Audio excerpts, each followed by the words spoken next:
નમસ્કાર ગુજરાત, સ્વાગત છે આપણી પોરકે ગુજરાતી ચેનલ પર નવા હોય તો ચેનલને સબસ્ક્રાઇબ, વિડીયોને લાઈક કરવાનું ના ભૂલશો। આપણે આજે લઈ આવે છે ચાર મોટા સમાચારની વાત કરીએ તો ભર શિયાળે દ્વારકામાં વરસાદ પડ્યો છે। ભર શિયાળે દેવભૂમિ દ્વારકા વાતાવરણ પલટો આવ્યો છે। જિલ્લાના ખભાળિયા અને કલ્યાણપુરા તાલુકામાં કમોસમી વરસાદ પડ્યો છે। શાકભાજી, જીરું, ચણા, ઘઉં સહિતમાં પાકોનું નુકસાન ભીતિને કારણે ખેડૂત આલપ ચિંતાનો માહોલ છે। એક તરફ રાજ્યમાં ઠંડીનો માહોલ જામી રહ્યો છે, જ્યારે આ તરફ કમોસમી વરસાદ પડતા બેવડી ઋતુ અનુભવ લોકોનો હાલ થઈ રહ્યો છે અને કેટલા આગાહીકારોએ કમોસમી વરસાદની આગાહી પણ કરી। બીજા સમાચારની વાત કરીએ તો વાહન ખરીદવા માટે 75,000ની સહાય મળશે। ગુજરાતના ખેડૂત આવક બમણી થાય છે તે માટે સરકાર દ્વારા અનેક પ્રકારની યોજના ચલાવવામાં આવે છે।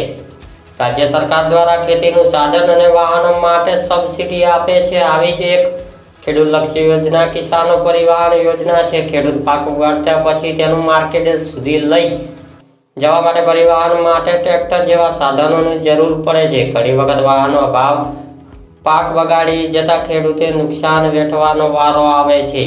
આપણે ત્રીજા સમાચારની વાત કરીએ તો ખેતરો, તળાવો બન્યા પાકનું નાશ। ઘણા દિવસો તમિલનાડુ ભારેથી વરસાદ વરસી રહ્યો છે, એટલે તમિલનાડુમાં વરસાદી રીતથી લઈ જનજીવન પ્રભાવિત થયું છે। તમિલનાડુ શ્રી પુલાઈકુલમી સહિતમાં ગામોના ખેતરો પાણી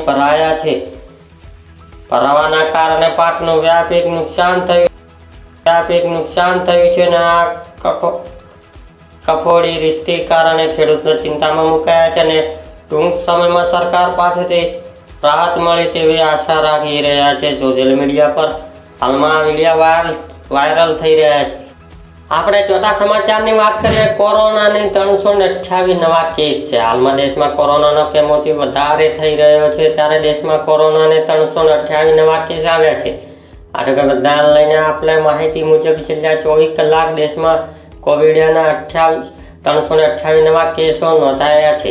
24 કલાકમાં 6 લોકોના મોત થયા છે, જ્યારે નવા જીએનએન એક વેરિએન્ટના કુલ કેસ 26 છે। હાલમાં દેશમાં કોરોના સક્રિય કેસોની સંખ્યા વધી રહી છે, 29,097 થઈ ગઈ છે। તો આ આપણા 4 સમાચાર। બીજા સમાચાર જોવા માટે આપણી ચેનલ પોરકે ગુજરાતી ચેનલને સબસ્ક્રાઇબ, વિડીયોને લાઈક કરવાનું ના ભૂલશો।